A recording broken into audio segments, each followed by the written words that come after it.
Sijui kama niko peke yangu ama tuko ngapi wale wenye Rigathi Gachagua akiamka kuongea tunashika vichwa tunashindwa huyu jamaa atasema nini next, because he seems to have no control of what he says. Na ujuzi alisimama akasema kwamba serikali ni kampuni na wale wenye hawakuchagua serikali hawafai kuwa kwa biashara yoyote ya serikali. Now if I was a political analyst, ningewaambia kwamba Wakikuyu na Wakale mjichunge sana, because today you are in position, you are the heads of the government, you are holding the government, but tomorrow the shoe will change the leg and the other leg ndo itakuwa na power. So whatever it shall do will depend with whatever you will do to them today. But then I decided badala ya kuiangalia in an eye of a politician, niachie akina David Wafula, niachie Mutahi Nguni, akina Lee Makwini yao waangalie mambo ya siasa. I decided to give it a different eye. Now, is it that Gachagua is out of his mind? Or is he there to open our minds? And who is using Gachagua to do that? Kwa sababu as much as we see Gachagua kama mtu mwenye anaachilia mdomo na kuongea vile anataka, we must always listen to the unspoken words from what they say. Because vile Gachagua anasema kwamba serikali ni kampuni na kama hau kuparticipate ku elect hiyo kampuni haufai kupata services ama hufai kuwa kwa hiyo serikali, it speaks a lot. Kwa sababu if you look at it, the problem is not Gachagua. The problem is the way our politics was in operate. Why? Because ukiangalia constitution, article 1 kwa wale wenye wanajua constitution, na wale wenye mjui muangalie screen, constitution inasema article 1 that the sovereign power belongs to the people of Kenya. Na inasema kwamba those people can exercise that sovereignty either directly or indirectly. So directly ni vile wewe mwenyewe unaenda una make decision ya serikali yako. Indirectly is when the members that you have elected make decisions on your behalf. Now, when do Kenyans make decision directly? It is only during the election. Okay? We go to an election, we elect the president, the governor, the senator, the MP, women rep, sijui MCA to go and represent waende watu serve in the parliament. But then how do we do it? And the way we do it, huwa wanaenda huko kutu serve. Now, how do you explain, and I asked this question the other day, na si mara moja nimeuliza, nikawauliza, how do you explain that the president uses billions of money a campaign ndio apate hiyo position, for a position yenye haiwezi hata akikaa miaka ngapi kwa hiyo position, zile pesa atapata from the salaries haziwezi fika bilioni, but anatumia billions. The governor anatumia over 200 million.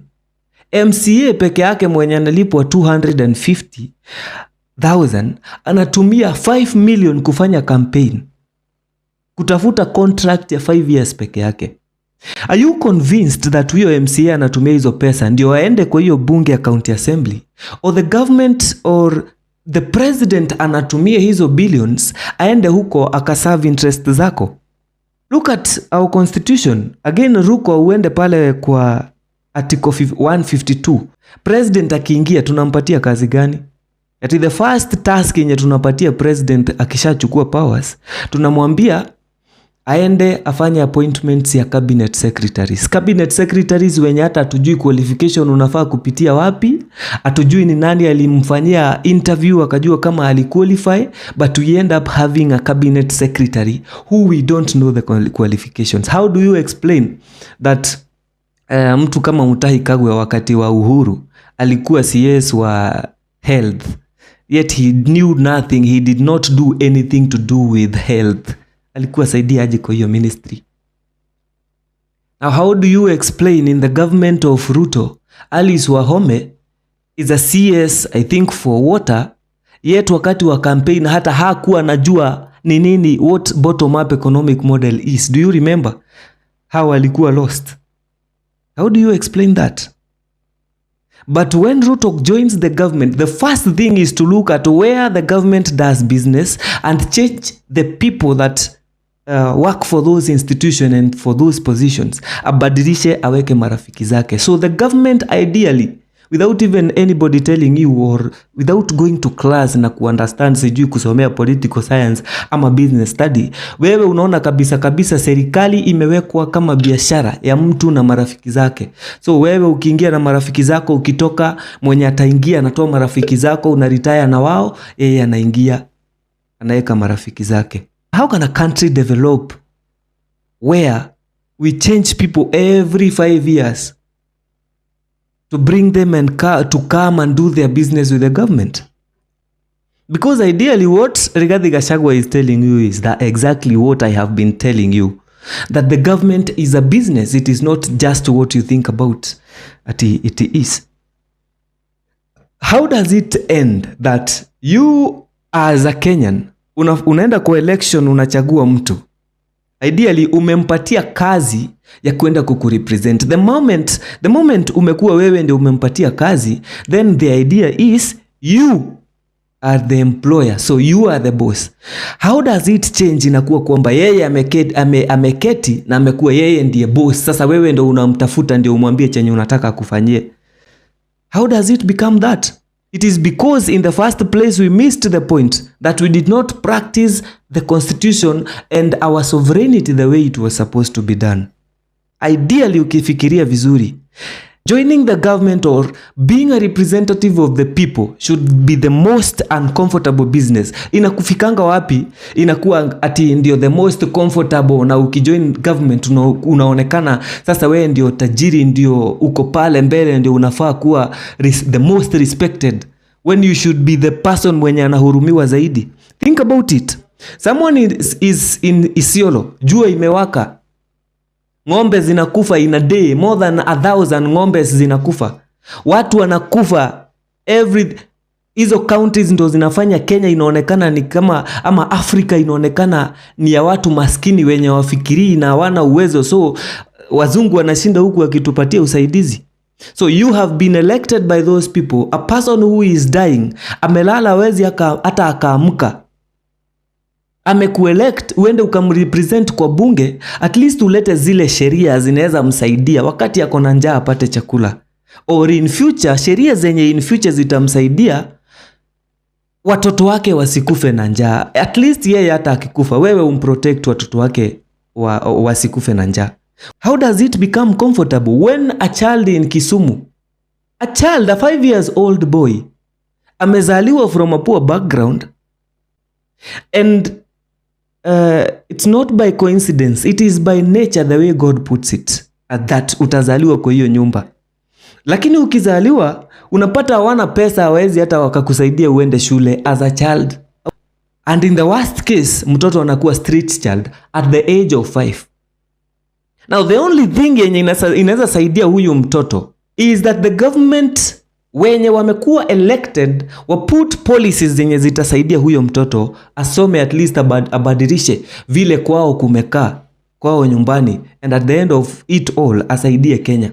Bahati mbaya Ruto ndiye ameingia, Gachagua ndiye ameingia, and now Gachagua has to conduct the government as a business. If you did not elect the government, you're not part of the government, so you don't demand anything in terms of the business of the government. So nyinyi mkae huko, kazi yake ni kupanga serikali, wale wenye hawakuvote serikali nyinyi mkae nje. So this child hatapata masomo, hatapata chakula.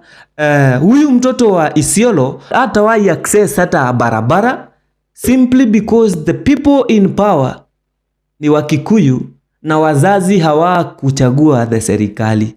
Mtoto mdogo, mtoto wa miaka 5, ama mtoto mwenye amezaliwa ama mwenye hajazaliwa, na mwenye atazaliwa wakati Gachagua na President Ruto wako in power, na wenye walizaliwa wakati Uhuru alikuwa in power, na wenye walizaliwa wakati Kibaki alikuwa in power, mtoto unampunish kwa sababu mzazi wake hakukuelect ama hakukuchagua. Umemuuliza nini mtoto? Fellow Kenyans, kwa nini serikali haikuangi the most avoided job, badala yake inakuwa ndio ile kazi yenye watu wanamezea mate, wanataka kuingia wakafanya biashara na watu, si ati wakasavu watu wakafanya biashara? The problem is not Rigathi Gachagua or President William Ruto. The problem is the way our constitution has been designed. Our government has been designed to be a business of a person and his friends. Is Gachagua there to open our eyes, or are we just there to criticize and just move on the way we are used to do?